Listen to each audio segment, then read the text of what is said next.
Welcome anybody streaming in. And if nobody's streaming in, I'm simply talking to myself. Either way, I'm happy. Everybody, I'm Ryan Starr. I'm with Manhattan Prep. And here is what we are doing today. Very special YouTube event.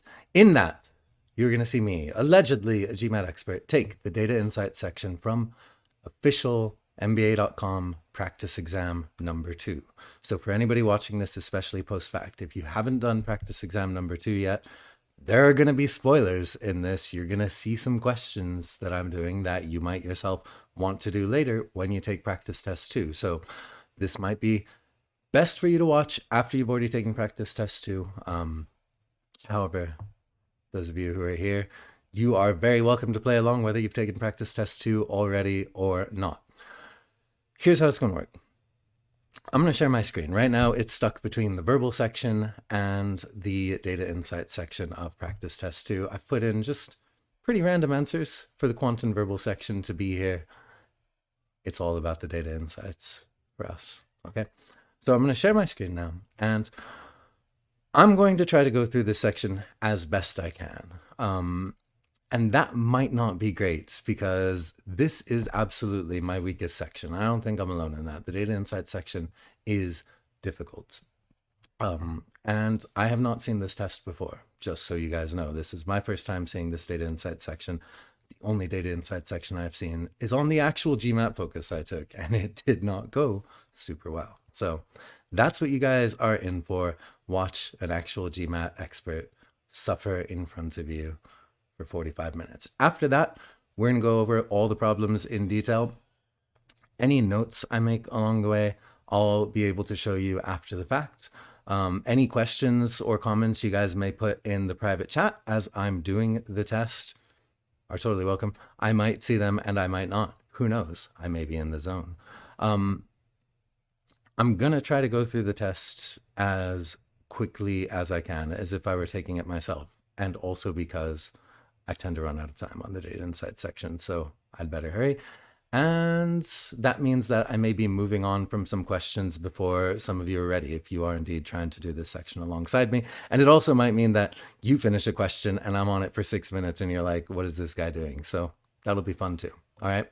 At the end of it, you'll see what score I got. And we'll go over the review process. I fully expect to miss some questions, and part of the review process is going to be my figuring out what I missed in those questions.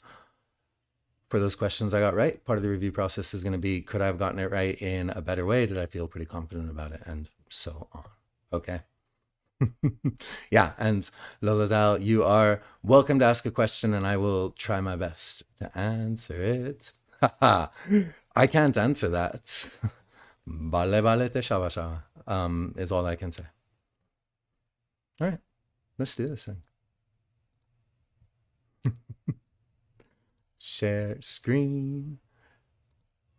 Entire screen. And here it goes, you guys. I am on this optional break. It should show up in just a second, and it should be there. Cool. Here we go. It's time to end the break and get going with what may be a truly embarrassing moment. Wish me luck, everybody.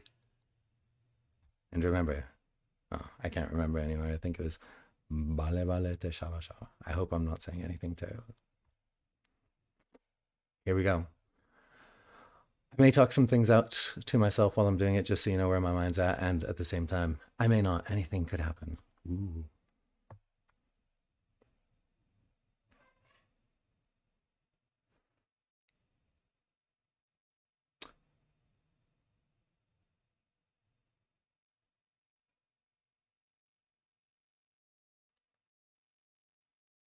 So what I'm seeing here is they're talking about the increase from one year to another, and they're talking about it in two terms, just absolute increase in megawatts and percent increase in wind capacity. Could use the calculator here, but I would probably start with estimation and take a look at my options as well. 2010 through 2013.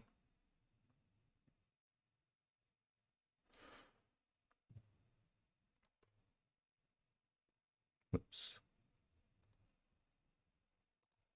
Whew, close call.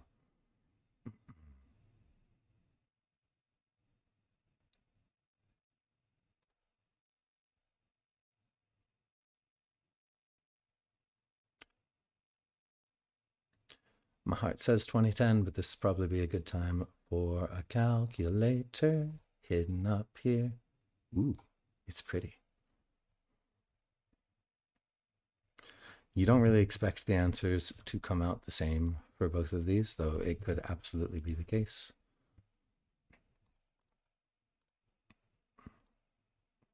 Wow, should not have done that. Divided by 198. So I got about a 20% increase from 2010 to 2011. And then let's clear that. 45 divided by 238 is an 18% increase. Oh, so sad. But we have to consider also the increase from 2009 to 2010, right? Because in percent increase, 2009 is our smallest starting point. It's going to be the smallest denominator, and that probably is important. 39 over 159. That one's going to win by a lot because it's an increase of almost 40, but over a much smaller starting point. Done.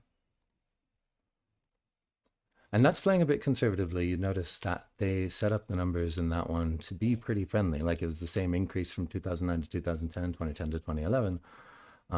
But that's going to mean a bigger percent increase from 2009 to 2010.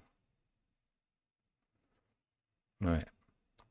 Looking at the table, I've got length, I've got width, I've got height, all centimeters, and I've got categories, which this blur better tell me something about.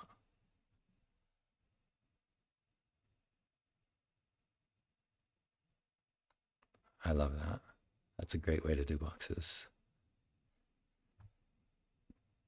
Okay, so we're going to go statement by statement. This one's kind of a mathy findy one. No box that has a total volume of 1,000 cubic centimeters or more is in category A. Now, it may be hard to eyeball it and see what has 1,000 cubic centimeters or more. So I might just see what the heck is going on with category A and see if there are any that are clearly 1,000 cubic centimeters or more. And there's one right there. 10 times 10 times 10 would be 1,000. That one is more. So saws on boxes which the saw length and width height is less than 50 centimeters are in category A. All right, so here again, I'm going to look at category A and I'm going to look at the biggest ones, right? Like biggest length is 24. Here I've got 24, 36, 44 as my sum of length, width, and height. That's less than 50. Of course, I have my old friend down here, 16, 12, 12. That's 40. And it doesn't look like any of the other ones come close. No box whose longest side is greater than 20 centimeters long is in category B. We got these 5. We've definitely got a box whose longest side is greater than 20 centimeters long. And so try your double negatives all you want, but I say no to no box whose longest side is greater than 20 centimeters long is in category B.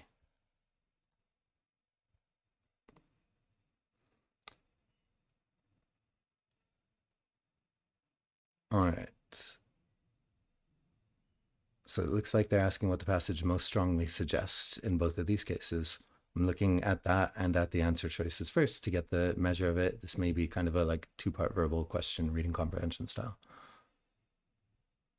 Get it together, agro enterprises.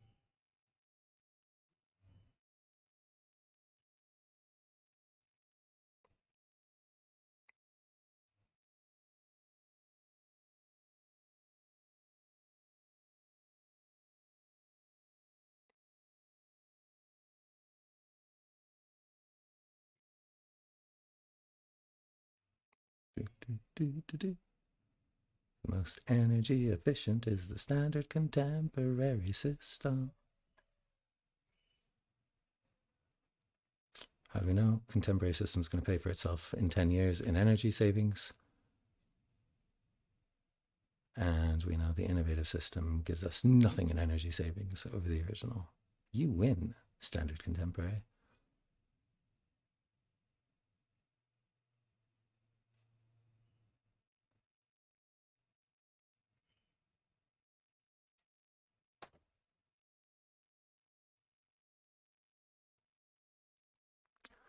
It looks like the innovative system saves agro enterprises in operational costs. That's its big thing, right?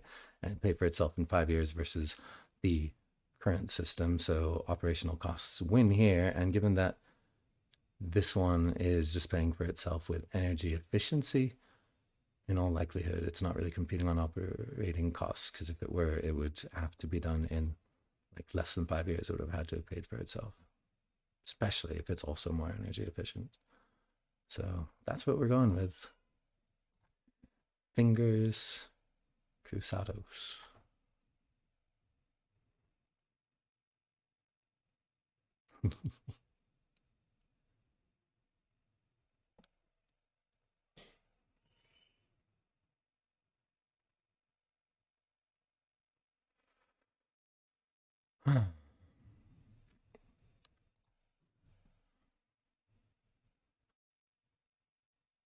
Okay.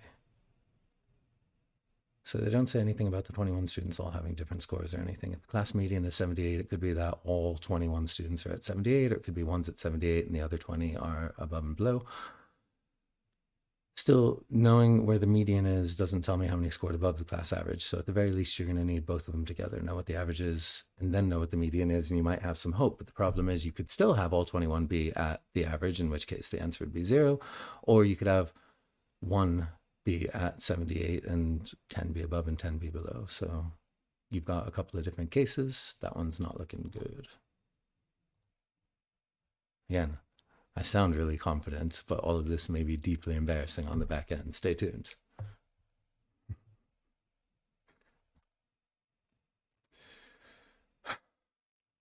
Is what I say every time reading comprehension or MSR comes up. Just deep sigh. Sometimes I'll close my eyes for 10 seconds and just steel myself against all the reading and thinking I'm going to have to do.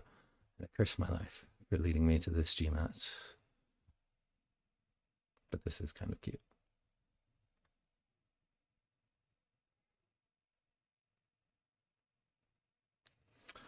I'm already getting the impression that this is kind of a logic-based MSR question. And just seeing what I see in the answer choices here and not seeing any of that over here, I have a feeling that, there we go, we have flat lines over there, but of course it's MSR, so there's going to be some nexus between the two tabs. And I haven't fully read the first tab because I am a slow reader. The truth comes out.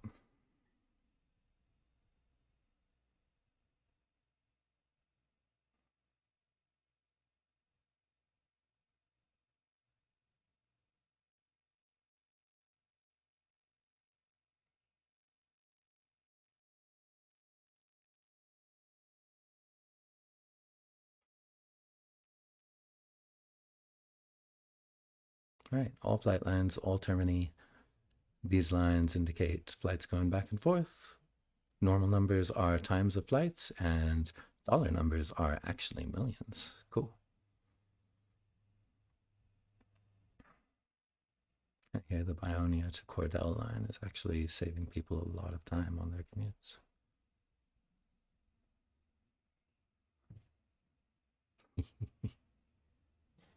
I hope this comes up at some point. This is cool. All right, SkySoar has decided its new flatline should have a projected annual revenue of more than $20 million. Imagine just being able to decide that. Implementation of the line should also make it possible to travel.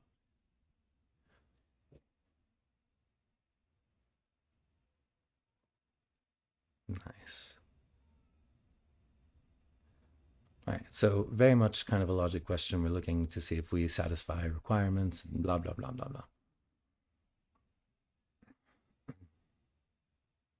So we've got a couple of rules. We want more than $20 million.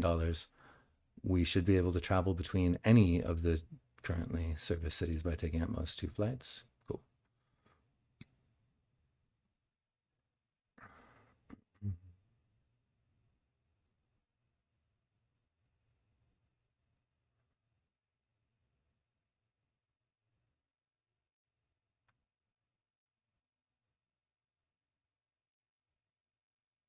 So what we have to look at is A, D, B, E, and D.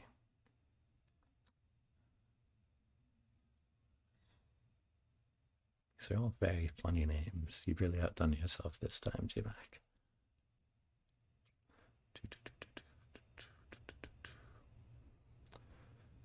GMAT.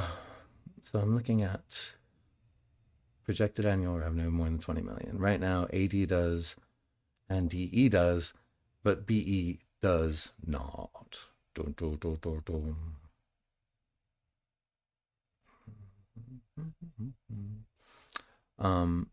Also, because of the rules up here, this new flat line should have make it possible. Okay, so they have this rule up here that says if you add a line, you're going to reduce the annual revenue of the other flight lines by 10%. But this thing doesn't really speak to that. It just wants its new flight line to have a projected annual revenue of more than $20 million.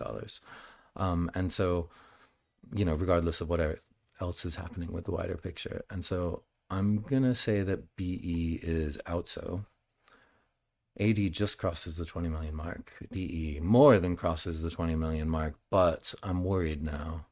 I'm worried about this, like the implementation of the line should also make it possible, blah, blah, blah, blah, blah thing. So if we connect A to D, we get to go there and there if we want to. There and there and there, there and there and there. How are we ever going to get to E? No way. Sorry, line AD, you lose. Because essentially, even if we go D to A, we've still got 2 more flights to take to get to Epster, or take D to B to C to Epster. It's still not looking good. You make line D to E though. Oof.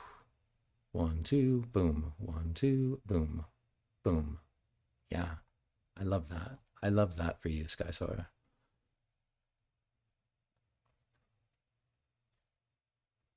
And we all know it's going to have that $29 million projected revenue. It's so weird because, like, 1, who lays out cities in a perfect pentagon? But 2, why wouldn't they just connect the bottom?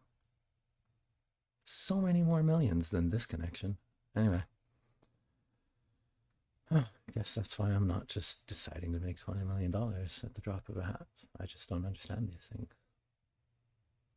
Okay, so we want to see if propose new flight lines. Love this one.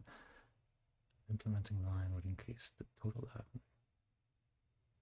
Ooh, nice one. This is where our whole like 10% decrease comes in.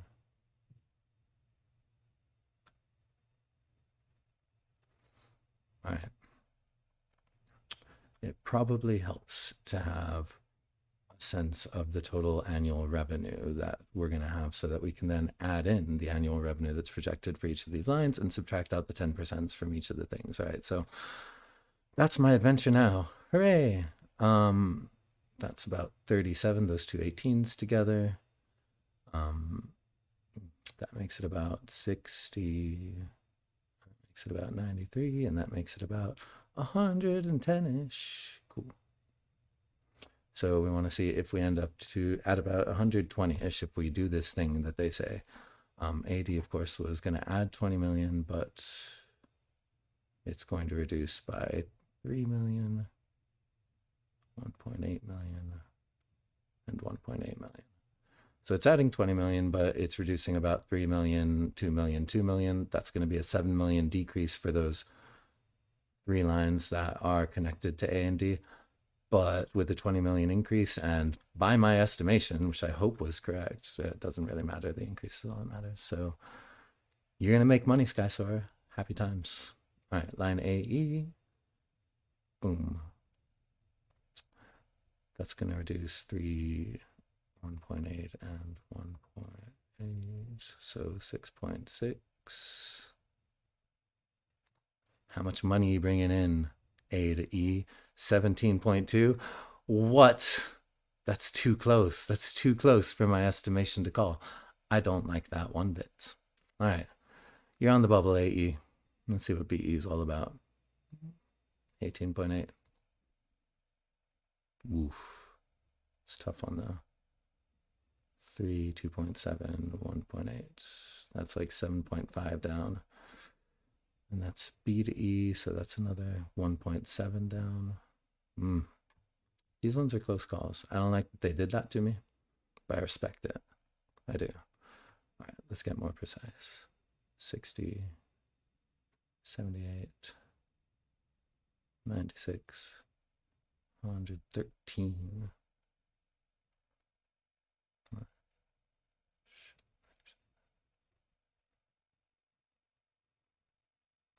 None of that actually matters. This is when I become aware I'm being inefficient.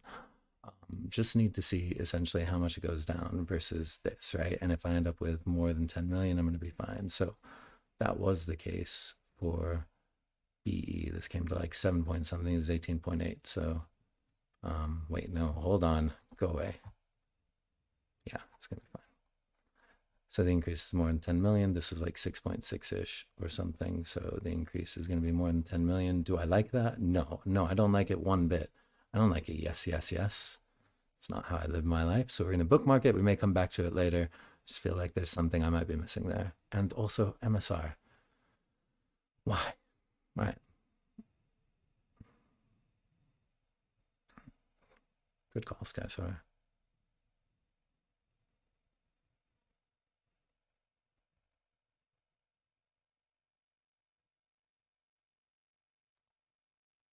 Cordell and DeWark.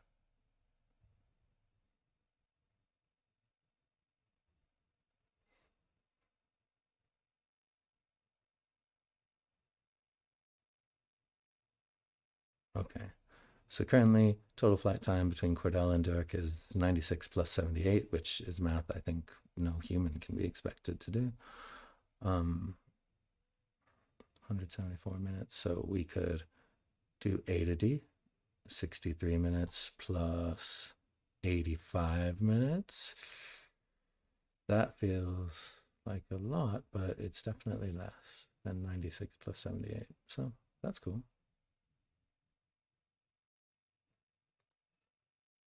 One-time implementation cost is 11.2 million. All right, so 80 would fit the cost. That's cool. AE would absolutely fit the cost. BE would not fit the cost. No, and DE, yes. So C and D are out. A, B, and E are in. And now the question is which one's going to minimize time, right? So 80 and AE are both looking good. DE is in no way going to minimize time. So we're looking at 80 and AE.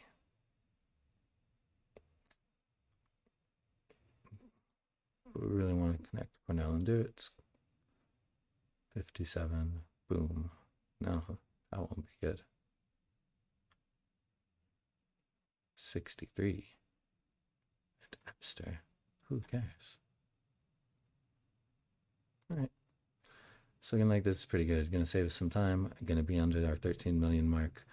I don't see how doing A to E is going to get us any closer to Duick. B's CD are way too much money, and DE was way too much time. Cool.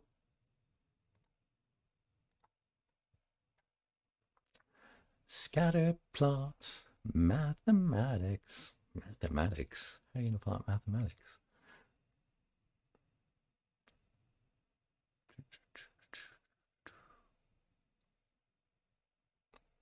Reading.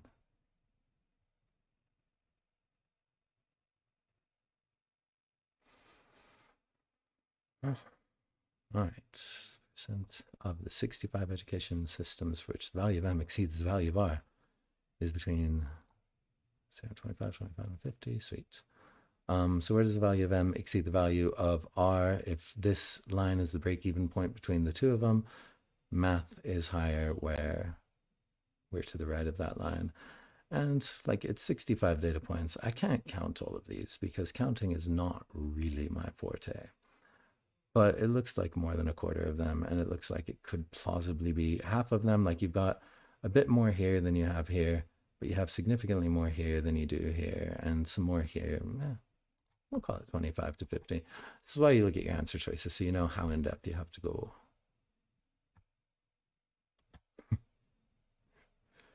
Seriously, I don't know. I genuinely do run out of time on data insights all the time, and I'm kind of get the feeling that talking about these questions as I'm doing them is not going to help my cause.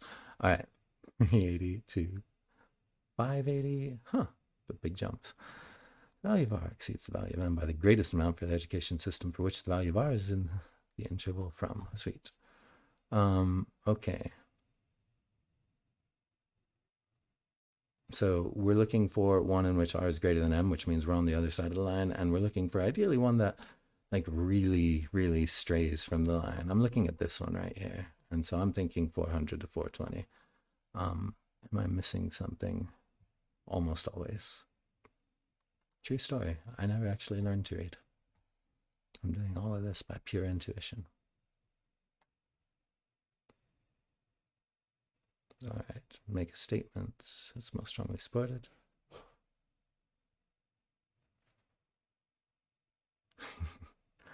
I've read this and I'm really looking forward to this one.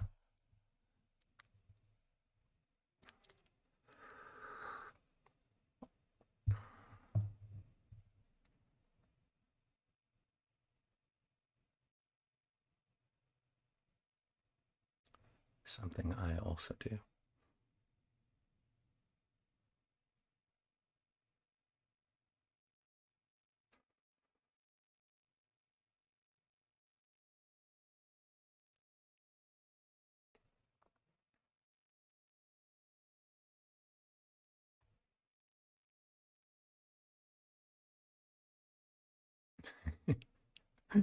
You silly geese. Gotta feign that injury. Also, I need to see how this works. I need to see one of these ducks doing it. Do not get distracted, is my advice to self right now.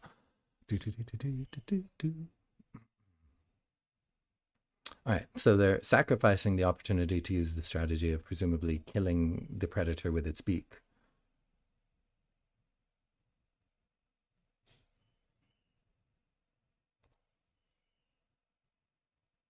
I mean, they're sacrificing a lot of these things, but they haven't said that any of these are strategies. They have said that there is sometimes a strategy that consists of staying in the nest and using loud vocalization. So if they are flying away from the nest, it's hard for them to stay in the nest and use the loud vocalizations. Though the duck, by feigning injury, is more likely to be successful at preventing predators. Whoops. Let's not do that.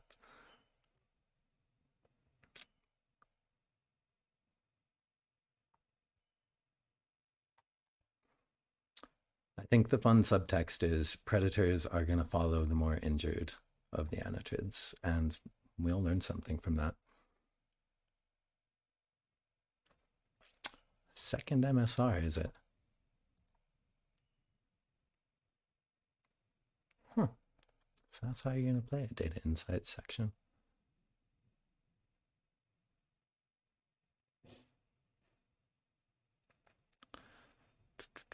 Sometimes you read the beginning of the question and it just makes your mind fall apart because species X population totals of TY, why would they do such thing? Species X is a widespread and easily identifiable species of, how is it rare but widespread? Cool. Well, I'm in now. I've been sucked into the animal one again.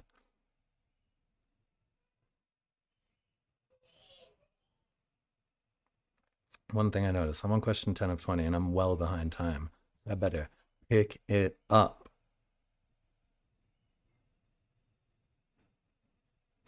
Same with species X, TY remained roughly constant. I see you, TY.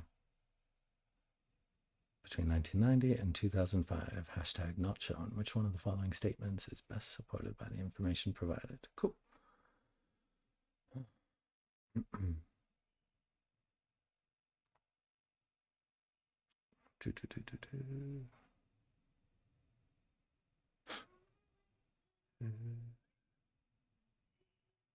can't know that because we don't know what else is happening with the other regions.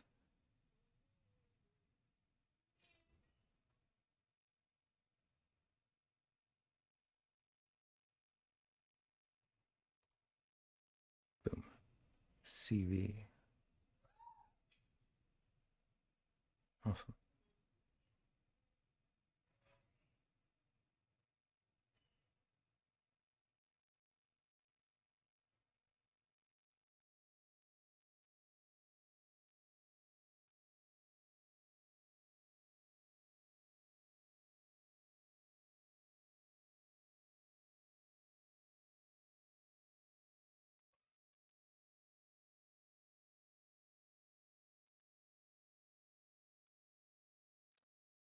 It's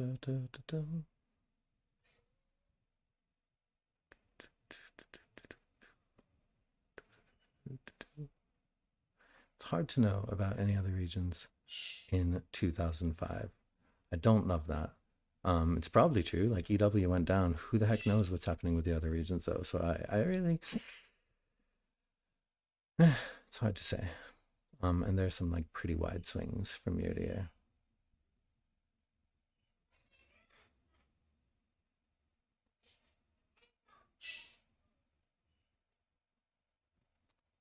May not have remained roughly constant. That's entirely possible.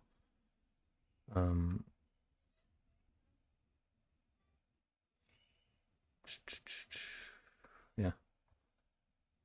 Like all these other ones are just more dangerous. But I don't love that answer. I'm not gonna lie.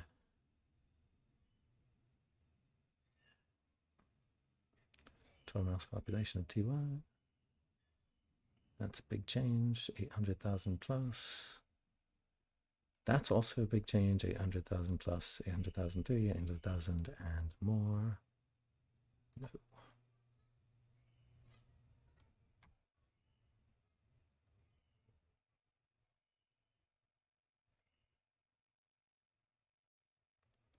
right, so we're talking about total mouse population. We've got this in 1990.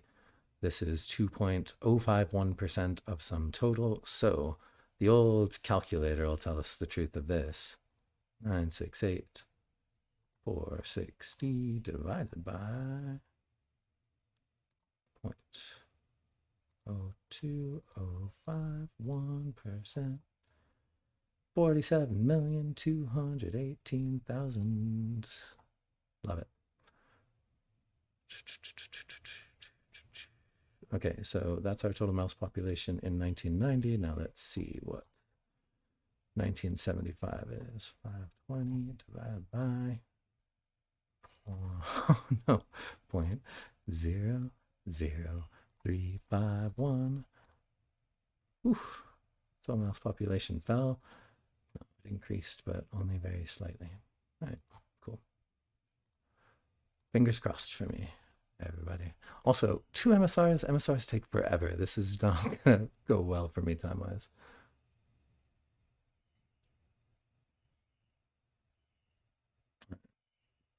IQ.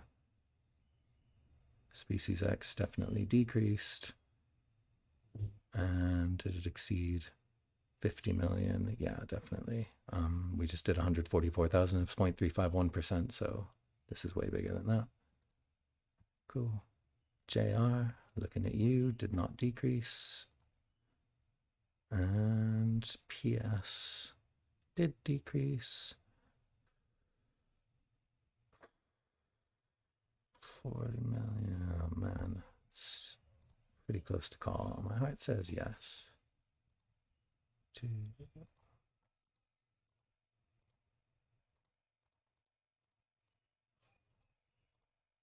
But no. Good thing I checked. Remember, you guys, when in doubt, absolutely never listen to your heart. Flowcharts. Cool. In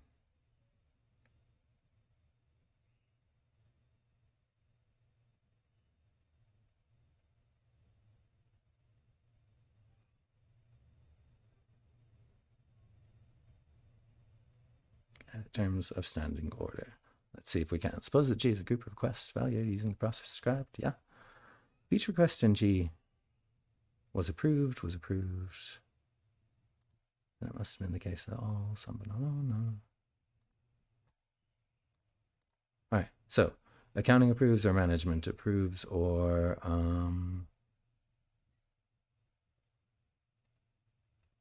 items added to the warehouse stocking list. There we go. So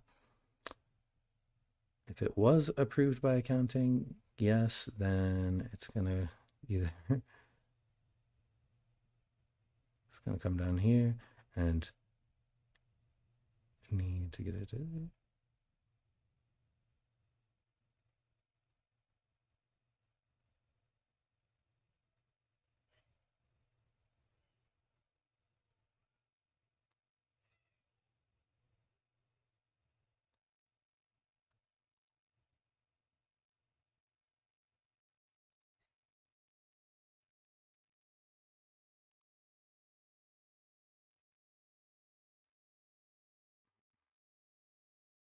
Each request in G resulted in items being added to the warehouse stocking list. Then it either didn't need approval or got approval. It all ended up down here. And the only way we could have gotten here is if we have no, no, no, or yes, yes, no. And if each item resulted in that, then edits were accepted. And we'd have to say no for each of those items. So some but all. Flying by the seat of my pants now. 12 minutes, 7 questions. Gee willikers. Kevin Leon Max.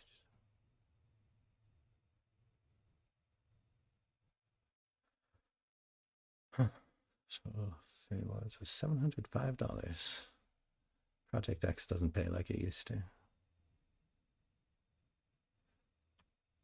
Kevin's award was $235, which as it happens is a third of $705. So if, yeah, that one's definitely sufficient. Kevin's score is equal to the average, and if there are only 3, the average has got to be equal to the median. This is like the Tom, Jane, Sue problem from the official guide. I hope. I really hope. And this does us absolutely no good.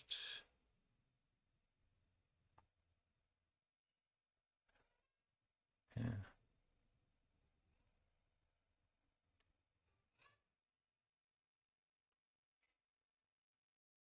Yeah. Let's just say it does us no good. We got no time to deliberate.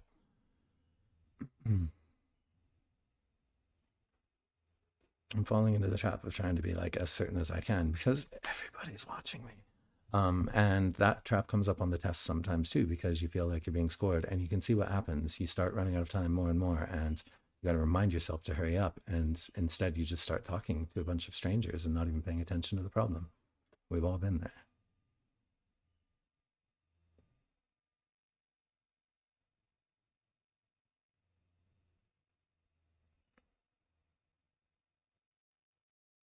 Hmm.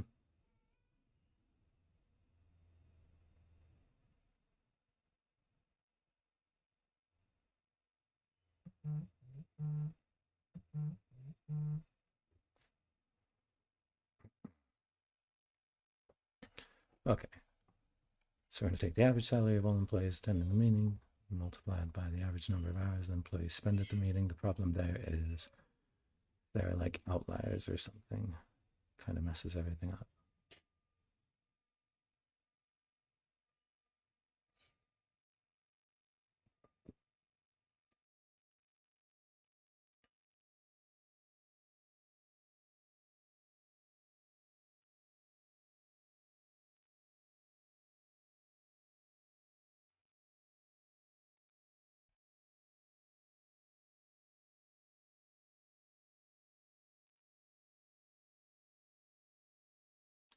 The manager's calculation is equal to the software and all the employees. So we're talking about average salary of all employees.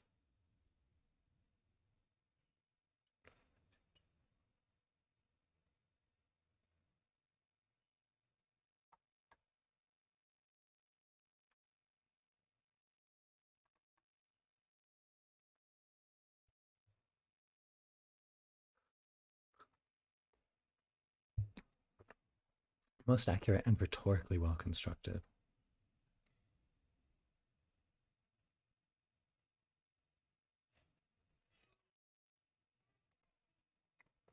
Spend the same amount of time at the meeting works better for one. Geez. And I hope that's true. Like, I haven't really done the math on it.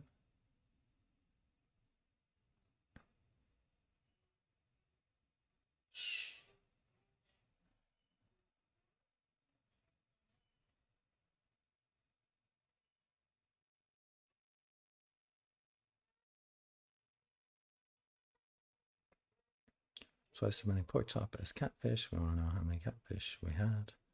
$810 is really, really getting me right now. But I gotta believe there's more than one way this can happen.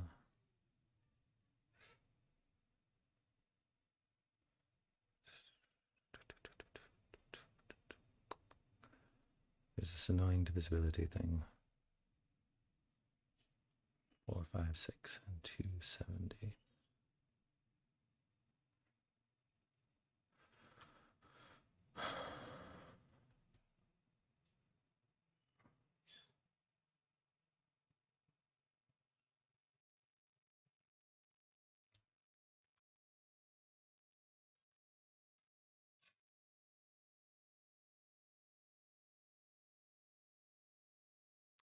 I'm gonna take a flyer on B. I've not got time. It feels very weighted average style.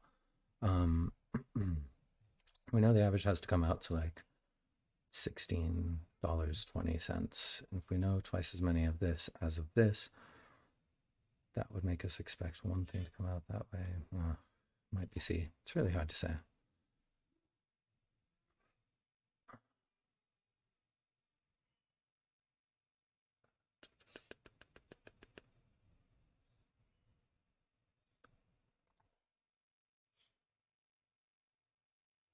I'm gonna go with that one anyway.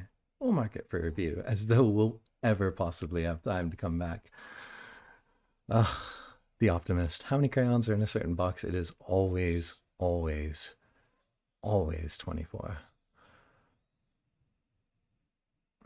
So sad. Okay, so it could be like 10 or 17. This is a remainder of 3. This could be like 6 or 10 or whatever. So 10's in both of them, but it'll happen again eventually. Yeah. It would happen again eventually. I feel like, yeah, this could happen in more than one way. 17, 24, 31, 38, 38. There we go. 38 would be the next. So we don't know if they're 10 or 38. He lied.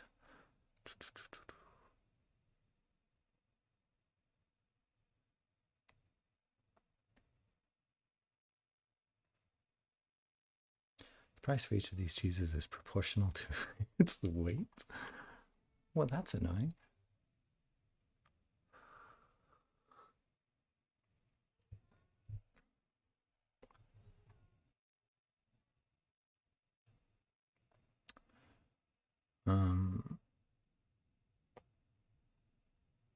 This is one of those like lower proportion but same thing. Wait a second. Wait a second. This is like one of those lower proportion same thing things. We already have a total for this, so we could have already inferred this from that. I'm assuming 175.20 is 2/5 of $438. You're not telling me anything I didn't already know. No thanks. I'll take this one. 5 minutes left. First time hearing about it. With this one, I guess we've got a system of equations and everything's going to be peachy keen, and guessing is what I have to do now because, as you guys may have heard, I have 5 minutes left.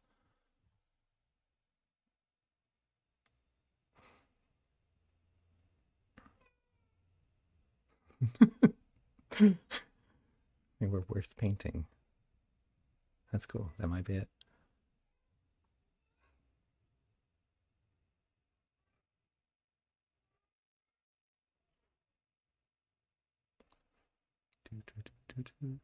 Imagine Dutch artists painting like exotic species of flowers and the whole world being like, give us tulips.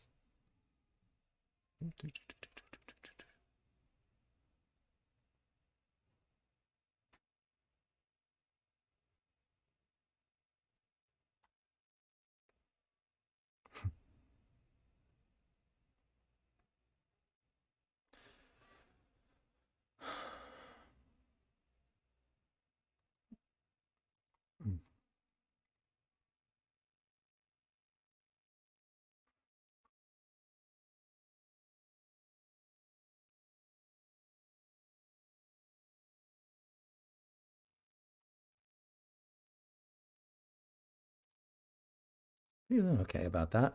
Question 20, 3.5 minutes. Anything could happen. A certain radio station in India. Okay, so we got songs ranked among the top 10 during week W, which I don't know about you guys, but has always been a rough week for me.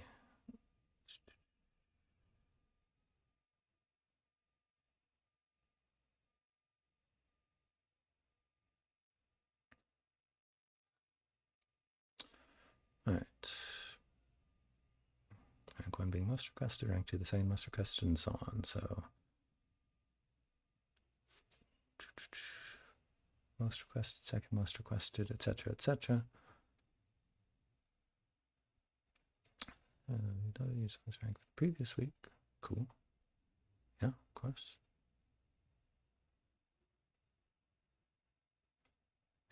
And it indicates the song was not ranked in the week immediately prior to week W. Way to burst onto the scene, Song F.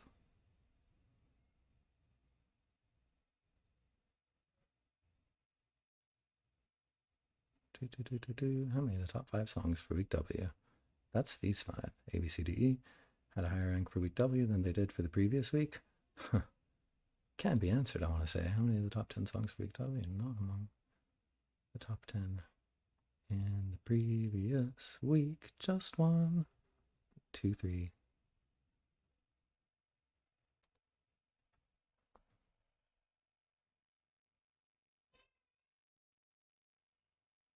How many of the top 10 songs for the week immediately prior to week W? 2, 2, 2, 2, 2. These ones, 1, 2, 3, 4, 5. How many of those 5 have ever been at ranking 1? I feel like we can tell that because we got Peak Rank. That one. Another yes, yes, yes. Well, that's not haunting at all. Thanks, test. All right. Got some time to go back to these things I bookmarked. Oof. I never want to see this again.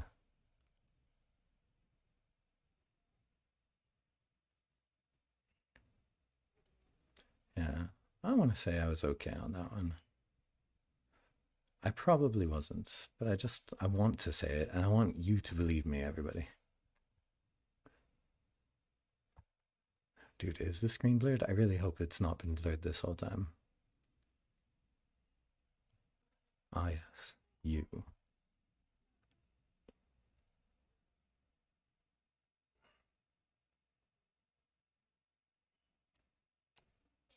Twice as many pork chop as catfish.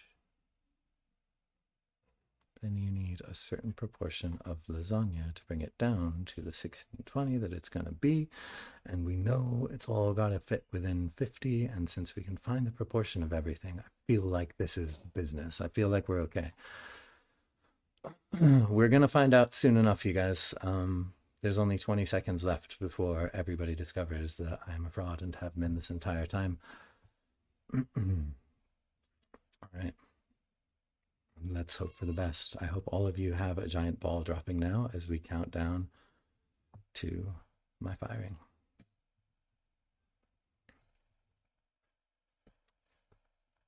Okay. What? Those scores seem untenably high for the fact that I just clicked through those sections. We'll pay no attention to that. My data insights section went a tiny bit better, basically, than the one on my real test did. I got an 83 there. I got an 84 here. So have I learned anything since I took my real test in November? Yeah, one thing. I've learned one thing. All right, guys. Overall, how do I feel that went? I don't know, not too bad. I finished on time. I didn't like there were 2 MSRs at all. I'm looking at a scaled score of 84. I know when I got my 83 on the real test, I ended up having missed 3 questions. So maybe I missed about that this time. Maybe I missed 2 and they were a bit easier. Maybe I missed all of them and I've just like gone under the hood of the MBA.com practice test and told it, give me an 84 no matter what. We'll soon find out together. All right. Before we do, did anybody catch the one I missed? Because this is your chance to be a hero. Obviously, like, or the ones I missed. Anybody, like, as I was clicking it, say, what is this fool doing? Like, obviously, it's this other one.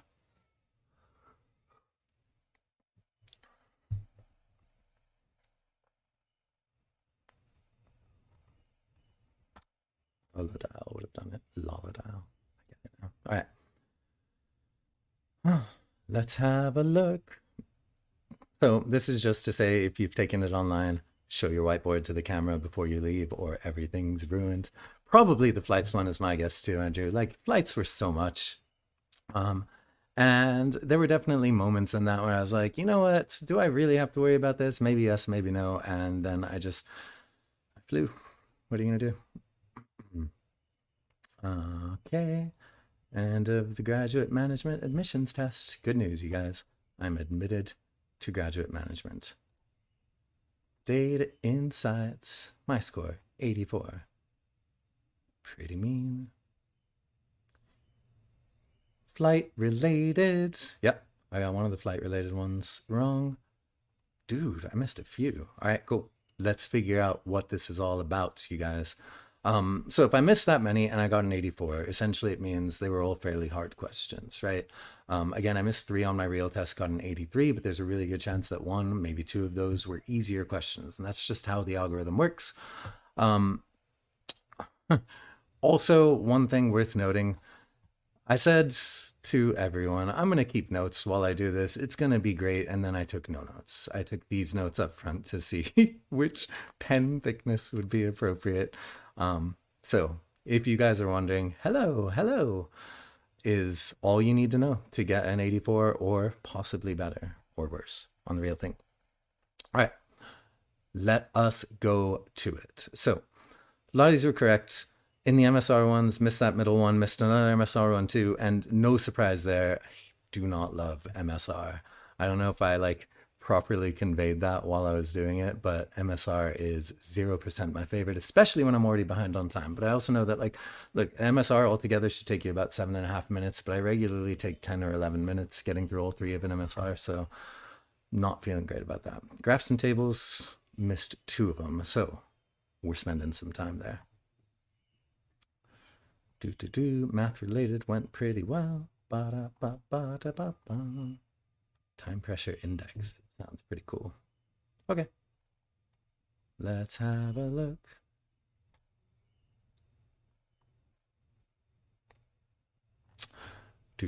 Catfish question. All right. That I actually believe. I basically always miss stuff about catfish, and it probably was there's a good chance it was C. A gave us the kind of relative numbers between lasagna and catfish, and there's a really good chance that's helpful. And I think certainly with that, there's enough to figure it out. So let us see.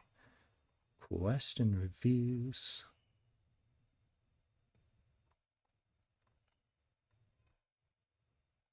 We're going to go through a lot of these. We can see that I spent the most time on this particular one, right? The first of an MSR series that was about the flights, and probably for the best.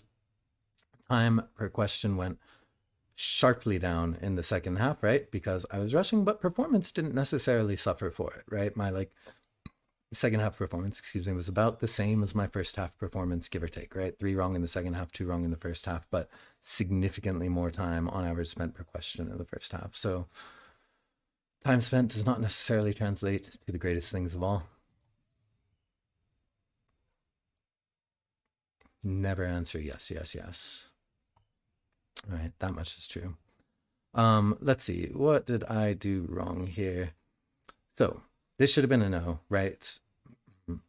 It would not increase the total annual revenue generated by all SkySoarer flights by more than 10 million.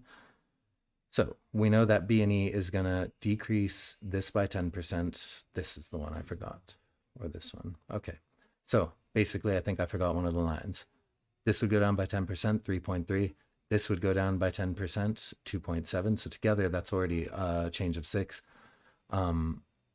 This would go down by 10%, so now we're at 7.8, and this would go down 10%, so now we're at about 9.5 million down, and it just doesn't clear the 18.8 million. So essentially, I know, again, wasn't taking notes, but I'm almost positive I missed this particular one when I was doing the math on that one, right? I was doing this line, that line, that line. And one thing that I know I could have definitely done better there, just flat out, is because these lines are so hard to keep track of, I wish I had kind of just taken my finger and swept around kind of like this, the B thing. So I say, okay, I've got 3 lines touching B, 1 line touching E. Acknowledge up front that you've got 4 lines that are going to be affected by it. One of the things I've found is that, you know, if at the beginning of a problem I count the number of steps I'm going to have to do, I'm a lot safer in that problem, or just at least count the number of givens I have to use. I'm a lot safer in that problem, because if I don't end up using all the givens, it's a red flag. I know I've got to come back and find some use for the other one. And similarly here, I should have been doing 4 10% different calculations. Pretty sure I did 3. Pretty sure I was right to be suspicious of a yes, yes, yes. Not because it never happens, but because it's suspicious. All right. And so that is my error there. Flights 1. Get you next time. All right. What else can we learn from this?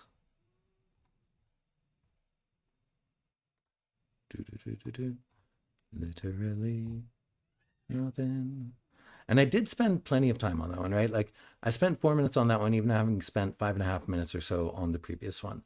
So like, and I know there were other calculations to do, and of course you have to wrap your head around it and blah, blah, blah. But like that time alone is not going to save one on a question, right? Like there have to be some other kind of saving throws made, right? Double checks when appropriate, physical things like that, or of course like scratch work beyond 2 hellos and some exclamation points.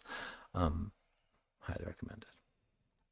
All right, let's go to number 8. 25 and 50 is right, but 400 to 420, not so much. It was in the 440 to 460 range. And I think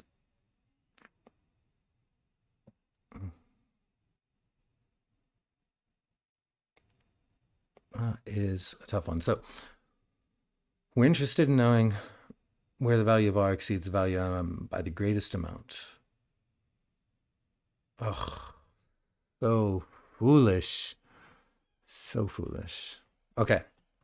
This is something I always caution my students against, and that is because I am a hypocrite. I have no leg to stand on. Students of mine, if you're watching this, just turn it off now. Nothing good will come of this. Pretend none of this ever happened. It was 440 to 460 specifically because, so the mistake I made, and this is like an absolutely classic mistake, which is why there was an answer choice for it, is I found the right dot, right? We're here at the right dot. And because it started with the value of R, I kind of expected them to make me cross-reference it with the value of M that was in the range of M, 400 to 420. And that's why I picked 400 to 420. But of course, it asks for which the value of R is in the interval from blank to blank. So right data point, but the interval of R for that data point was 440 to 460. I was basically looking at the wrong axis, but that is 100% a like classic mistake to make on a graphs question. Like that is something I really, really want to see coming in general, because that right there is, it's not that it's an unforced error per se. It's very much something that the test is like cleverly constructed. It definitely makes you like, there's just a tendency to want to start on the one axis and end on the other axis because of the way a lot of these questions go, right? They know that. This was a pretty good trick. But a better trick on my part would have been rereading it, double checking the keywords, especially, right? Like the value of R, or look at interval and expand outwards. The value of R is in the interval from, or just realize these intervals are on the same thing. One thing I have to acknowledge is I didn't even bother reading these numbers on the R axis. To my mind, there were only numbers on the M axis, and how ironic that I would get this one wrong because I didn't read the reading numbers. So all in all, I had it coming. Like bad reading got me down on this reading one. If my dot were somewhere, it'd be like this one or this one, just one of the below the line ones. You get it. You get it. All right. So misread, easy mistake to fix, but also hard mistake to fix. So far in neither of the 2 questions was there like a fundamental misunderstanding of anything, right? These were somewhat like, these were traps / unforced errors. I think the flights one was kind of an unforced error, but maybe they knew that the C to D line was going to be the hardest one to notice. Maybe it's just on me. It seems like one of you may have noticed it even when I didn't. good on you. Same thing here, unforced error. There's no knowledge you don't necessarily have, but you've got to expect a bit of trickiness, especially in a findy graph like this, where they're not asking you to do much math. The first one's fairly easy, you can eyeball it. Just always watch out for a trick in a graph question. There's a really similar question in like the EA practice tests about snow shovel blades, and people get that one wrong because they fail to notice that the units of the x-axis below are in increments of 2 rather than increments of 1, the way you would expect them to be. And so similar sort of thing on a graph question, especially a simple looking graph question. Expect either mathematical complexity down here or some sort of verbal complexity. And because there was no mathematical complexity here, it's the verbal complexity I should have anticipated and should have double checked for. Going to do it in the future. That's my takeaway. All right. And this is roughly how the review process should look. I'm going back to the ones that I got wrong in particular right now. Partly because I talked out the ones as we went through them, and partly because I'm going to kick it to you if we want to see any other questions, if you have more efficient ways of doing things and whatnot. But I want to start with these ones because they're the highest priority. Next highest priority would be ones I spent too long on or deliberated a bunch between and, you know, chose 50-50, got it right, but maybe didn't deserve to. All right. So we know what's going on there. Yeah, exactly. Total error of oversight. I'm just seeing what you guys are saying now. Vishal, the catfish one has an answer D. That's probably true. It was just an error of oversight, but this is the thing, like something I definitely tell my students when we're doing IR is those errors of oversight are like, especially on table questions, they try to get you with those errors of oversight, just looking in the wrong column or something. But those errors of oversight are like, they're bread and butter. And so one of the things you're really trying to study for as you study for the data insights section is how to make fewer errors of oversight, which is why, like, dead serious, I would in the future for a diagram like that flights one, sweep my finger around and almost like feel as though I'm touching those 3 lines and that other line for E. Just knowing that I've got 4 calculations to do helps basically add another layer to whether of oversight basically to what I'm doing. And rereading here could have done the same thing, melding the words, just double checking. So errors of oversight, par for the course in former IR, current data insight section. It's something you got to anticipate, and I should have done better. All right. Let's see what else we can learn. That was graphs and tables.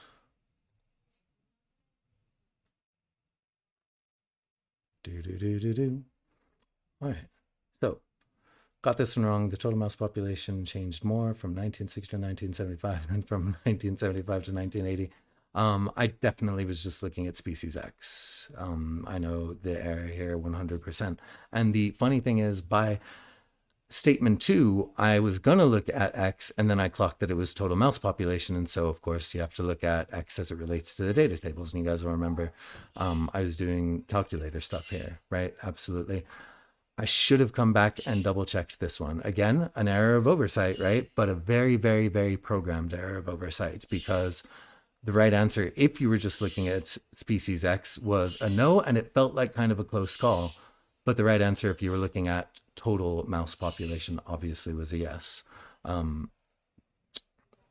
My personal thing is, again, I do remember checking in on the second one being like, oh, wait, got to be careful, total. And then when I got to the third one, I was reading really carefully for that distinction. Do they want species X or total? I did a double read for it in the third statement, but it didn't occur to me, and it should have. I never did that double read for the first statement. There I was just flying by the seat of my pants, and I should really come back and check it. I made a similar error of judgment on my real GMAT focus, whereby for anybody who's read a Reddit post to this effect, I started falling asleep during one of the verbal questions and ended up having to just put in a random thing and move forward to break the cycle of sleepiness. And that was great. Went back, fixed that question, but I failed to consider that maybe I'd also struggled on the question just before that question, when I was like right about to slip into the doom slumber that I experienced on that question. And so similar thing here, like if I came online, if I kind of became aware of something that I was not thinking of in statement 1, when I got to statement 2, it is absolutely the right idea to at least go back to statement 1, reread it, and make sure I'm looking at the right keyword. And the right keyword is total mouse population, right? One of the things that I also usually implement, and I don't know that I did it here like religiously, I know I did it sometimes, is I kind of read in my head, because you can't read out loud while you're normally doing the test, but with inflection. So I'll usually inflect the keywords harder so I know to look at the right place, right? And it would definitely have helped if I had like explicitly noted that the difference between these two tables up front was species X and total, so that I know that that's a keyword distinction they're going for. That's one thing I could have done to maybe have saved myself on that one, because then I know what to look for. But if I just read it as, okay, the total mouse population of TY, probably I do a bit better at that. That still depends on my knowing that this is a keyword, and my knowing it's a keyword would have been helped by this. But I could have saved myself when I noticed it down the below and came back, had I come back. All right. So takeaways so far are all just got to be more careful, dude.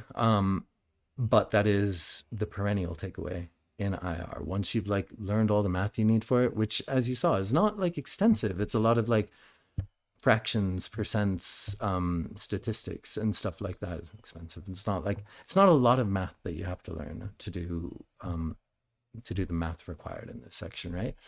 Some fancier percent things like here, but nothing all that fancy.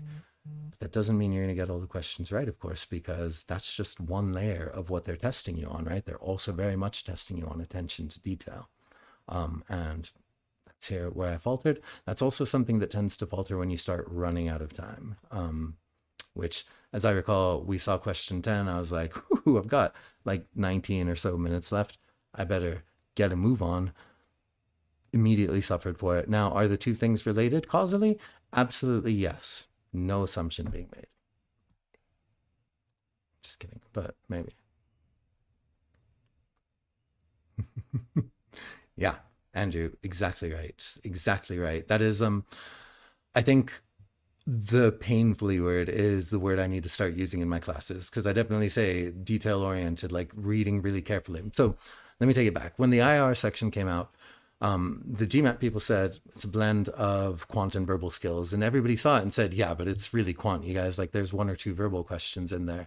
But since then, it's become more and more clear that the way they're testing verbal skills is by forcing you to be like really, really punctilious in how you read the things, right? That painful attention to detail is exactly what they're testing. And that means double reads are in order. It means like looking specifically for keywords is in order, right? And looking at both axes, things like that. There are, excuse me, there are a lot of kind of countermeasures you can put into place for being detail oriented. One thing I want to make clear though is, like you guys might have noticed in my countermeasures or in my, takeaways from this, I'm not just saying I need to slow down, right? Or I need to be more careful. That's what the temptation is, right? I need to be more careful. And of course I do, but you got to always take it to the next step. If these are the kinds of errors you're facing, how are you going to be more careful? What are you going to do to be more careful? What circumstances are you going to be more careful in? Maybe it's acknowledging the keywords up front so you know what to look for in the statements, right? Maybe it's double reading the statements. Maybe it's looking at both axes carefully on a graph question a little more carefully before you start.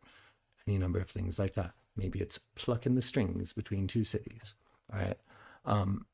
But I'm going to try to come up with something that I can do next time, something physical, something, specific, and ideally kind of like specifically tied to certain looks that I can do to help myself be more careful. As you might have noticed, my being more careful consists largely of when should I double check? How should I double check productively? Because I do not count on myself to notice anything the right way on my very first read necessarily. There you go. Nice. There it is. And that's a really, really like valid point. Good verbal skills do go a huge way in data insights. And they're kind of signaling that they're not really all about the math by, giving you a calculator and stuff like that. They're letting you do the math in a way they won't let you do on the quant section. So they know that the challenge lies elsewhere, right? All right. Catfish, show me catfish. Yep. It was D. Who said it? Who said it? It was Vishal. Yeah, nicely done, Vishal. Look, if I had felt that I was doing pretty well on time, and as I recall, I had about 6-ish minutes here or so, 6-7 minutes here, I think that the thing I might have done is just algebra it out. If I were going to take notes on any of the problems, this one would have been the one I would have taken notes on. I didn't think I had time, and as you saw, it was one that I really wanted to return to later if I had time. But of course, when I returned to it later, I had about a minute, and that's not going to really sort out all your equations and test for the possibility that you might be squeezed into a certain ratio thing by statement two. That said, it's true. One of the things I should have reasoned here is like, and I kind of did, but it also felt like C would be a bit easy. And it turns out I was right. Like, you can do it with statement two. You do get squeezed into the ratio thing. I didn't suspect as much that you would with statement one, because oftentimes ratio things are less compatible with just 6 more people, blah, blah, blah. But if you have the relative amounts of those things, relative numbers of those things, presumably because you have to end up at $810, because you have 50 participants, can only do it in one way, right? Like if you have 1 vegetarian lasagna and 7 blackened catfish, the rest of the things need to be stuffed pork chops, right? And like maybe that comes to 810, in which case that's the exact combination, but in all likelihood it doesn't. And so you can kind of see yourself guessing and testing by just raising the number of vegetarian lasagnas in increments of 1 until you eventually get pork chops to come down, vegetarian lasagnas and catfish to go up enough till you finally hit the $810 mark. And so, yeah, I think that one definitely sufficient by that reasoning. And it's a way that you can kind of use like number testing to reason out that you're going to end up on a single value without necessarily having to do all the math. Absolutely what I should have done. I knew at the time, I felt at the time that I couldn't really engage with the statements the way I wanted to, because I felt like it was going to take too long, because what was really coming to mind was algebra and weighted averages. And while weighted averages helped me in statement two, they don't really help in statement one as much. They're kind of the linear algebra or the like guessing and testing thinking would help more. And just didn't feel I had the time. Wanted to see the other questions first. Yep. Yeah, prompt gives 2 complete equations, right? So any third equation will do the trick is absolutely right. And I think that's the other thing. I didn't acknowledge the 50, and I really should have, as an equation. It is a total, and it's a very good total. And looked at that way, you're pretty good to go. I also, again, like being the hypocrite that I am, I generally say for data sufficiency, story problems, algebra is 9 out of 10 times the best approach, right? And I didn't use algebra here, and had I done so, especially in translating the question stem where there's a lot of richness to it, yeah, you've got 2 equations for 3 variables. Any new equation will do it. That's an easy D. So listen to Super Excellent. Super Excellent knows what's up. No, like true story. That is like, I think, pretty unequivocally the best way to approach the problem. If you've got the translation skills, and these are not even hard translations, you might notice the differences in the inclination to translate versus to do it conceptually or numerically, right? The inclination to translate should be strong there because it's a data sufficiency word problem. Last one, I think, is the radio one, right? And again, never trust yes, yes, yes. Food immediately have ever been at ranking 1. So I think it's the ever been at ranking 1 thing. But let me double check. This ranking it is achieved. So number of weeks it has been among the top 20.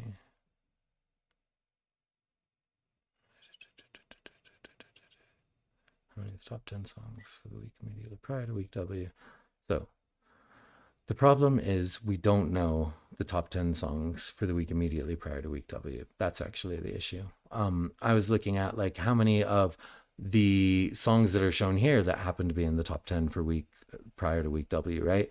This isn't in the end, and I should have counted H, this isn't in the end a complete list of the top 10 songs for the week immediately prior to week W. And so for the ones that are missing, specifically songs 7, 8, and 9. Yeah, 7, 8, and 9. We don't know if they've ever been at ranking 1 or not. So we can't answer the question with this information. All right. One of the other things I want you actually to notice about the way I'm reviewing it, right? One, I'm crowdsourcing it. Like I get most of my good material from Super Excellent and from, you know, Vishal and Andrew and stuff. But two, I'm not trying to go to explanations right away. Now, maybe that's because there simply is no explanation here and expediency says just do the thing. And maybe it's because I feel like I can figure it out if I know I got something wrong. Oftentimes, like, it's a misreading thing. This one, though, was more a misinterpretation thing. This was not something I misread. This was something I logically misinterpreted. And that's got to be acknowledged too, right? Like, one of the things you try to do is like, okay, figure out, do I have the top 10 songs for the week immediately prior to week W? Not how many of the top 10 songs shown, but just, do I have the top 10 songs? Once that's like a file not found, no, I don't have a complete list. Of course, this is a cannot be answered, but I didn't do that. I was running a bit short on time. I had enough time to do this one theoretically coming into it. I had, you know, a bit of maybe like 2.5 minutes, was it 3 minutes, something like that. So I had time to like properly do it if I'd wanted to, but you know how it is at the end of the section. You feel like you got to rush. And I don't even know that with extra time, I would have necessarily seen this one differently. Like, I feel as though this one of all of them was the one that was least just like simple misread or a simple omission of a detail, and more of a, I read this, I saw the words, and I interpreted it wrong in a way that was like, one, playing into their hands, but two, they got me. Like, I want to give this one, like, all the ones that got me, no doubt about it, right? Some of those, though, were unforced errors. Some of them were unforced errors due to a timing situation that I myself had caused, right? And so those ones are like, if I'm looking at this test and the 5 I got wrong, the other 4 are a lot more likely to go well in the future, because one, I've got some like pretty key takeaways from them in terms of things I can do differently and what I'm going to be looking for. 2, they are largely unforced errors, right? Just like, you know, reading them more carefully, double reading more carefully in those specific ways we talked about, pre-noting your keywords, so you're reading more carefully for them. Reading a second time, when you realize something along the way, go and double check what you did before that to see if you should have realized it sooner. Stuff like that is all very applicable stuff, very applicable takeaways to unforced errors. And this is where a lot of people will find themselves at the end of studying any of the sections. You know the material, you know the problem like looks and stuff like that, you know the strategies, you're getting stuff right, but you make this careless mistake or you answer the wrong question or whatever, right? Those are the errors that stay with you. And that's because attention to detail rather is a huge part of the test, but it's also because those are some of the hardest errors to actually remedy, right? There's not a like chapter you can go to in any book that's going to tell you this is exactly how you don't make the unforced error. You just make, they are 1, very idiosyncratic, and 2, equally subjective in how best to remedy them, because different people would benefit from different things. While I might benefit from the finger thing on that flight 1 to see that there are 3 lines connected to, it was city B in that one. Other people might just benefit from kind of a like counting thing, like explicitly counting 1, 2, 3, 4, or, you know, something along those lines. Moving the cursor along the lines actually might be better for some people than using a finger or something like that, right? Your takeaways will be different because they've got to play on what you would be inclined to do and what you yourself would find it helpful to do. But your takeaways when you're doing unforced errors like that always have to be more specific and more actionable than be more careful, read more slowly.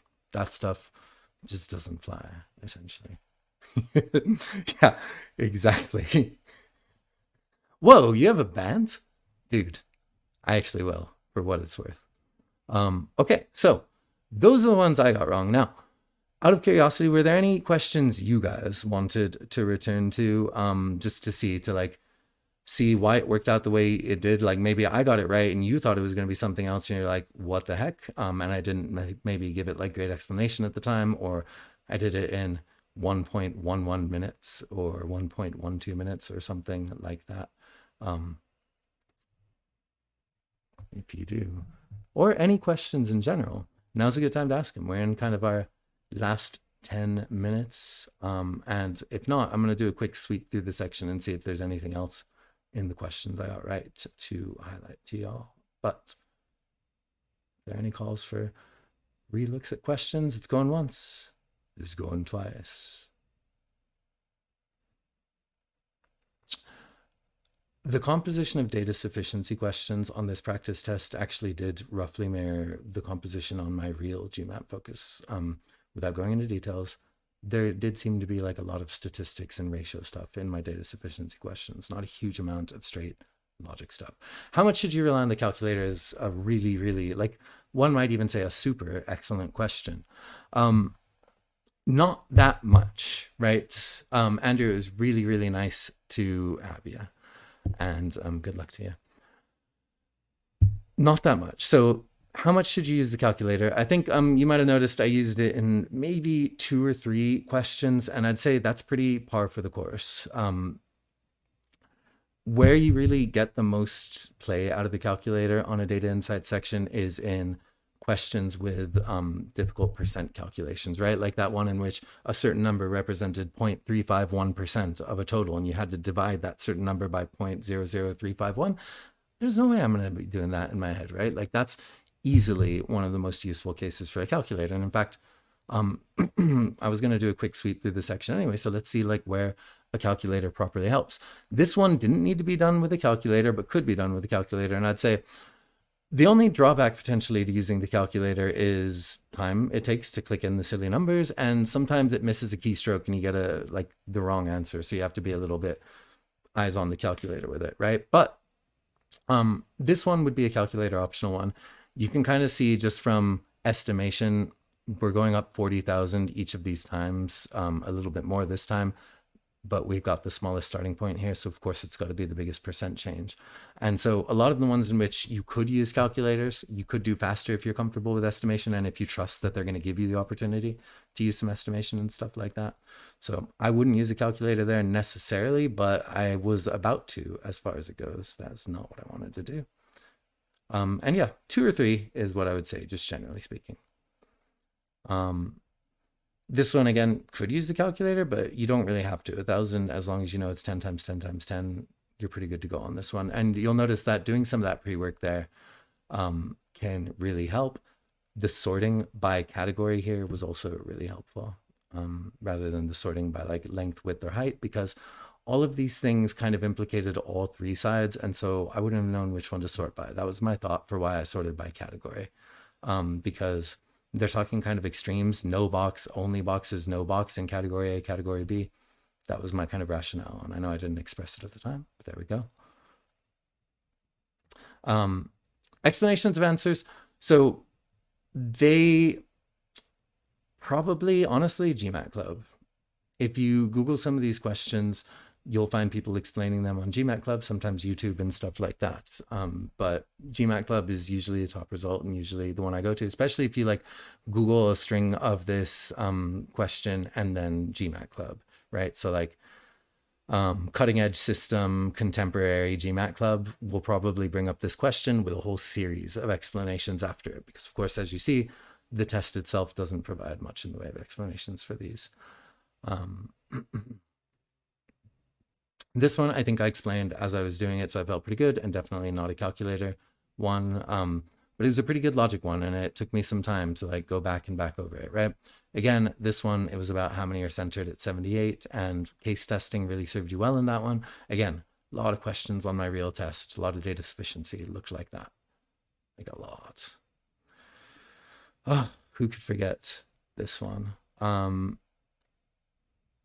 We spent plenty of time on this. This was the like 5.5-minute one. So probably not a huge amount more to say here. And of course we got this one right, but the big thing here was there are just a lot of details to take in, a lot of this. And I think, yeah, a bit of this because we had to use that for the second condition. And just so you know, you guys, in general, it's part of the course on MSR to have to use 2 tabs of information to answer just about every question. Even if there are 3 tabs available, it's usually 2 tabs still, even then, right? This one, of course, we already talked about, to my great chagrin. Yeah, this one, like the easy thing was to eliminate things because they were over the 13 million mark. That was C and D, as I recall. A, B, and E were all under the 13 million mark, but then we had to decrease the minimum total flight time between Cordell rather and Newark. And so that's where AD won over AE and DE, right? And look, at that point, up to this point, flight times had basically never been an issue. So makes sense that they'd be using one now. Just kind of expect the information they give you usually to be used. Not every single piece of it, but most kinds of it. All right, this one we of course know about.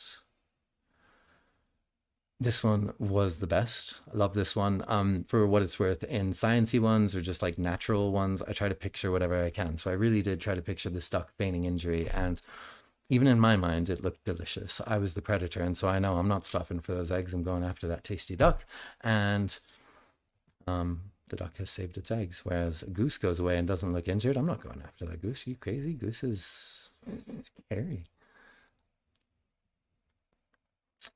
All right, all this stuff. I think we kind of talked about this one, as I said at the time, I didn't love, right? So this one was one of the ones I was probably a bit like the most shaky on.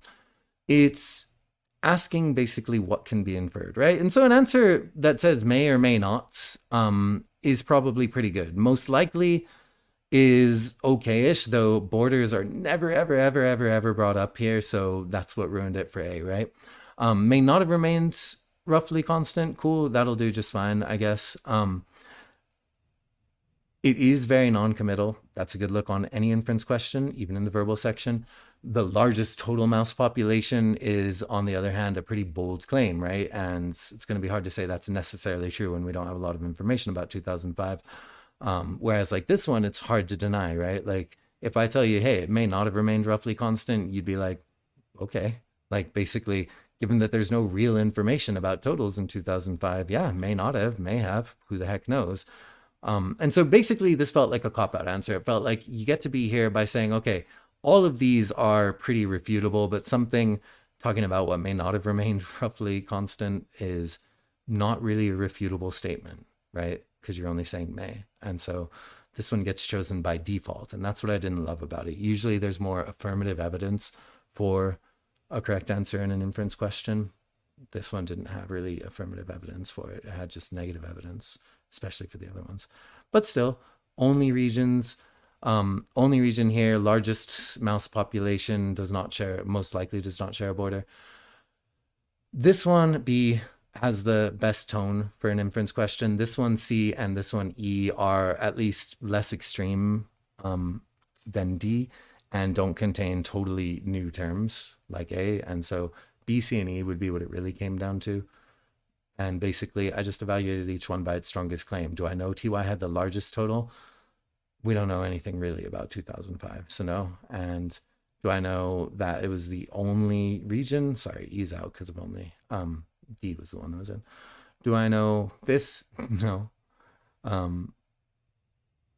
Because all we know is that EW kind of like went down, I think, from there, from the first tab. And so that one's like refutable.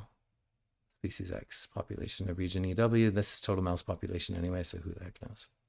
And so on. You go over this and like, look, that one was, again, probably a good one for me to come to. I did get it right, but I had some like doubts over it. And so I want to make sure that my analysis was right. And I want to like kind of acknowledge, okay, this is one that surprised me a little bit. Now I know that this is kind of in scope for an inference question, that they can sometimes make an inference question right by like elimination. And it's been a long time since I've seen a question like that, but there have been questions like that in the past. There used to be one in critical reasoning, draw a conclusion question about like fevers and painkillers and white blood cell activity that basically went like this. The right answer was right simply because it said could, blah, blah, blah, and it was somewhat supported by the evidence. All right. This one we talked about. We're coming to the end of it, you guys. I think this one, you saw, this was one of the ones for which a calculator was really, really beneficial, right? The only other time before this we saw that a calculator might have been beneficial is when I was doing like 10% of those costs in the flights one or adding up the distances. But you saw there that like rough estimation was pretty good. And that's a place where like comfort with, 10% arithmetic and adding things with decimals can be pretty helpful. So I probably wouldn't have used the calculator there, as evidenced by the fact that I didn't use the calculator there. But here, this is like the absolute classic case for using a calculator, right? We have to, check the easy one first. Did it decrease? Eliminate any that didn't decrease. I think that was JR, for instance. And then total mouse population, you have to link these numbers to this by division. That's such a hard thing to do. And I think I was able to get one of them from like one of these answers, as I vaguely recall, from the fact, oh yeah, IQ, from the fact that we'd done a similar calculation in like a previous question and saw it came to 42 million. And since this one was way bigger, it was going to do well for us. So even where a calculator could be appropriate, if you can build on something you've already done or estimate, do it. But calculator is perfect for a problem like this. And there are problems like this among table, graph, and as you can see, of course, MSR questions. You may have noticed a calculator was in no way perfect for this. Here, what ended up happening, I got a bit flustered by this. These three things and these three things, these two are kind of dependent on each other, right? And so you kind of had to evaluate them in unison. But what ended up breaking me out of that was looking at what I had fixed here, right? One or more items that were not currently stocked in the warehouse. Okay, and then I build out from that. It must have been the case that all, some, but not all, or none of the requests in G included this. So like made it to this and a no. And that's when I saw, okay, I have accounting management and this thing here. Accounting and management could end up rejecting the edits, but could end up not rejecting the edits, but there's no guarantee it goes one way or the other. So you wouldn't be able to choose between no, some, but not all, or all. This is about the only one in which if you're like looking at things resulting in items being added to the warehouse stocking list here, there's only one way to get there. It's the case that all items in edited order currently stocked in the warehouse comes up with an answer of no, that's connected here. And so this was a kind of tough logic one. You know it's going to be a logic one from the fact that it's a flowchart. If you get a graphics interpretation question, that's a flowchart. Logic's going to be what it's all about. And you basically have to follow the flowchart. But this one was a little bit tough. In truth, while I did end up using this, and while this kind of most directly connects to management approves and items added to the warehouse stocking list, I still ended up having to say, you know what, if I look at accounting, can I say any of these with certainty? If I looked at manager or management, could I say any of these with certainty? And if I looked at this last one, which seemed promising because it was proximate to this, could I say any of these with certainty? But I was also running out a bit of time at this point, and so probably a bit more of my bandwidth was dedicated to thinking, wow, this could end badly. Yeah, agreed. And the simultaneous kind of solving for these things was also hard. Granted, it was only three options for each one, but I kind of had to take it one, all three, two, one, all three, three, all three before I really felt good about it. And so there was like a lot of testing I had to lean into on that. The reason I ended up doing it is simply that I honestly like flowcharts. It is like a really, really bad flowchart, and I think you could notice me stumbling over the errors a couple of times and saying like, wait, no, forget that, and stuff like that. So it's a complex flowchart. It's not the best layout for a flowchart, and it's a really hard question. Totally agree. And maybe in some ways I was benefiting from the fact that I was running out of time here because I didn't end up spending too much time deliberating on this afterwards. I know a little bit, but not too much before I moved on. And that's good because, yeah, that one you can really twist yourself in knots over. This one again reminded me of the Tom, Jane, Sue problem that at least used to be in the official guide, a data sufficiency problem about the median house price being 120,000 or something like that. Once Kevin's award was the average of these three awards to a 705 divided by 3, that's when you kind of knew. This could also be a good time to use the calculator. The only reason I didn't is like I know that 35 goes into 105 because it just seems to come up in a ton of questions. And so I could kind of like, and I figured this might be where they were going. So I just kind of tested the hypothesis and I was right, but that's a good use of a calculator right there. But even so, you're only going to use the calculator to do that, to like get the average there, if you know that average is significant here. And of course it is because it's part of the question. So do it, get that 235 and you're in better shape. If you're not sure, even with this, test some cases for Leo and Max. Otherwise, that's the takeaway from the Tom, Jane, Sue question.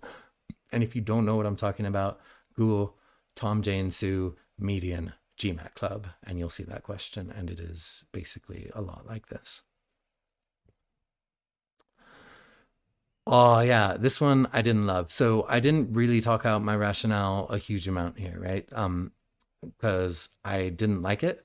And again, running out of time, but I got rid of these two because I checked this a couple of times. They never really made a distinction between employees and managers up here. Aside from the manager is the one like doing some calculations, but they never say anything about whether managers get paid or not. I assume managers are also employees, and so they would, but these two were out, right?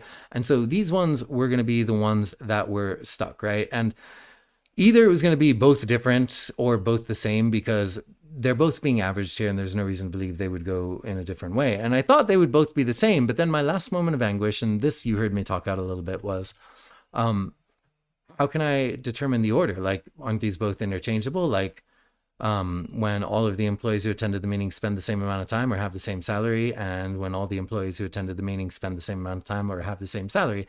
But the right answer in a two-part question, the right pair of answers, is never interchangeable. It's always got to be like one answer alone works for the first column and one answer alone works for the second column.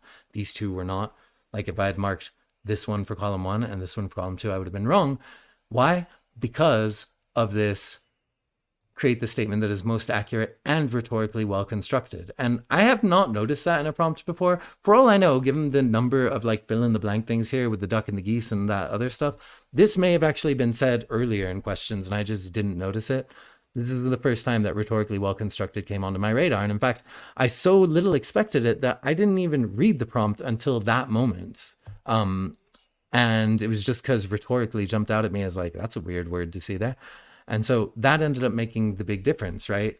You knew that one had to be spend the same amount of time at the meeting, because it doesn't make sense to say have the same salary at the meeting.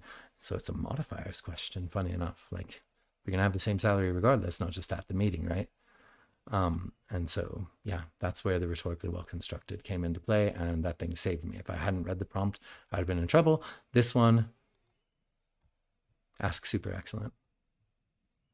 This one, of course, talked out. This was just good case testing, and it's also going to be kind of an open-ended one. This one is basically a remainders question. They're saying if you divide the number of crayons by 7, the remainder would be 3. If you divide the number of crayons by 4, the remainder would be 2. You can create these expressions for remainder problems, but in my experience, it's always worked best just to come up with a list of plausible things, which is exactly what you heard me doing. I said, okay, could be like 10 crayons in the box, everybody gets 1, and there are 3 left over, or 17 or 24, because from there you just keep adding your divisor from there. So 10, 17, 24, 31, 38, and it goes on forever. It could be any of those things, right? It could be 7,010,000 crayons in the box for all we know.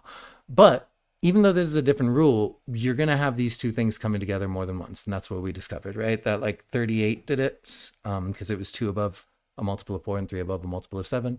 And of course, 10 did it. So testing cases works there. And even if you don't have time for it, that one just feels a bit too open-ended. This one, as you saw, almost got me, right? Because had they asked the price of purchasing 15 pounds of English Stilton, 3.75 pounds of Spanish Manchego, then this statement's totally right, because these things are in the same proportion.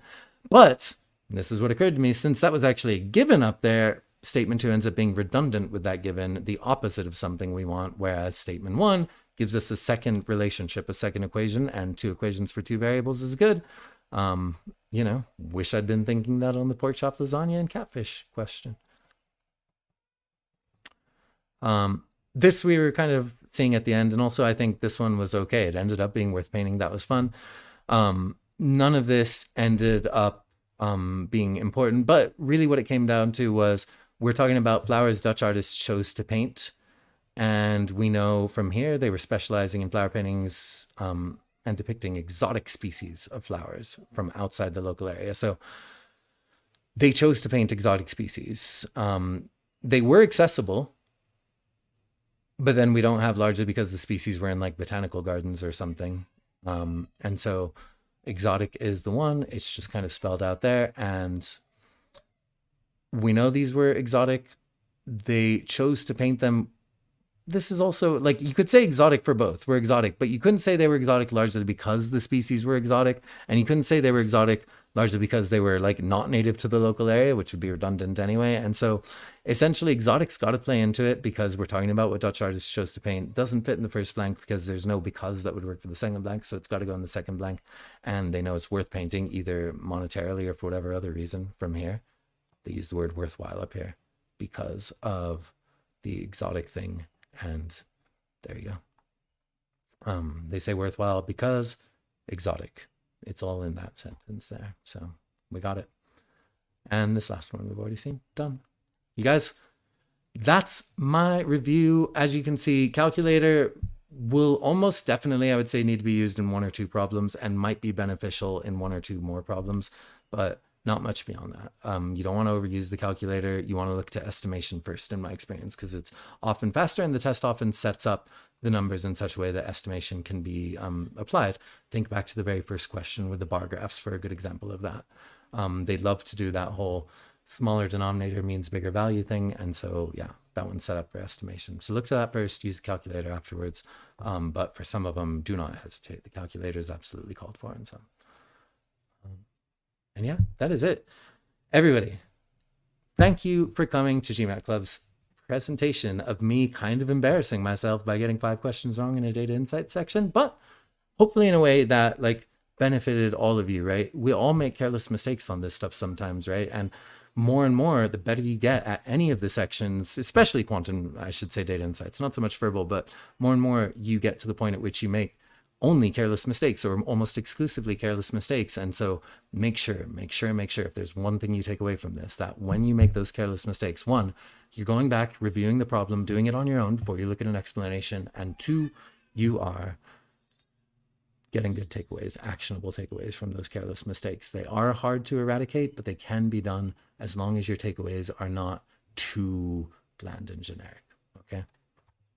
And with that, you guys, I will thank you. Hit the like and subscribe, you guys. GMAT Club is going to be doing 2 more of these sessions with 2 of my colleagues. I believe Ryan Jacobs and Jeff Vollmer. And so you should come and see that. Ryan Jacobs is the first to have done one of these, and he, I think, really crashed and burned on his, and it was a great learning experience for everybody. Check GMAT Club, and you'll see when the dates of those upcoming ones are, and you can see just how much better than me those people are. They will be doing the same section, though, so you're going to be even better than they are at this section, but you may see some new problems as well. Okay. Everybody, one last time, I've been Ryan Starr from Manhattan Prep, presented by GMAT Club. Hit that like button if you liked this. Punch it if you didn't like this. Just hit the like button and subscribe for more stuff. And we'll see you around, you guys. It was a real pleasure being with you. Morning for me, evening for you, afternoon, whatever. And have a great rest of your day/night.